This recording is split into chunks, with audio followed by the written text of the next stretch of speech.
Всем привет! Вы на канале Готовим с Оксаной Пашко. Уже начался сезон облепихи, поэтому настало время сделать заготовки для облепихового чая. Такой чай очень популярен в кафе, он ароматный и вкусный, а еще его очень легко приготовить в домашних условиях. Подписывайтесь на мой канал и узнавайте еще больше вкусных и простых рецептов. Берем облепиху, очищаем ее от веточек и листиков и хорошо промываем водой. Я взяла 1 литровую банку ягод, это примерно 800 грамм.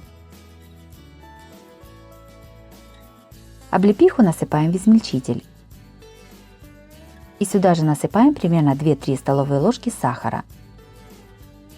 Все измельчаем до однородности. Так как косточки твердые, они остаются целыми.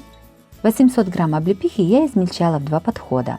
На это количество ягод использовала 6 столовых ложек сахара. Всю облепиховую массу выливаем в одну миску и перемешиваем, чтобы равномерно распределился сахар.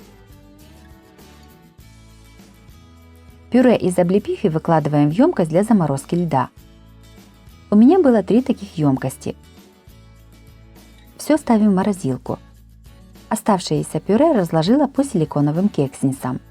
Формочки для кексов заполняем не полностью, а примерно на треть, чтобы хватило на 1 порцию чая.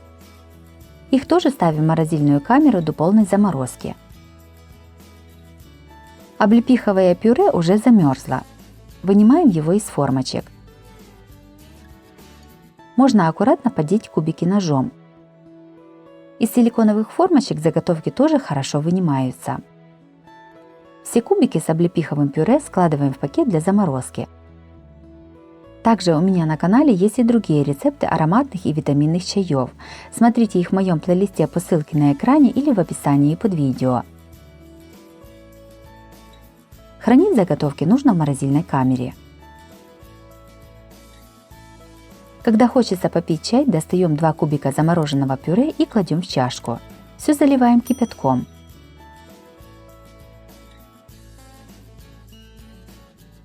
Перемешиваем и наслаждаемся ароматным напитком.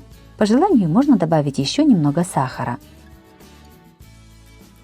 Заготовки из облепихи – это отличная альтернатива разным травяным чаям. Облепиховый чай получается вкусным, ароматным и полезным. По желанию в это пюре можно добавить еще немного корня имбиря, тогда чай будет еще ароматней и полезней. Если вам понравился такой вариант заготовки из облепихи, то обязательно ставьте лайк. Подписывайтесь на мой канал, чтобы не пропустить новые видео. С вами была Оксана Пашко. Готовьте вкусно, готовьте с удовольствием.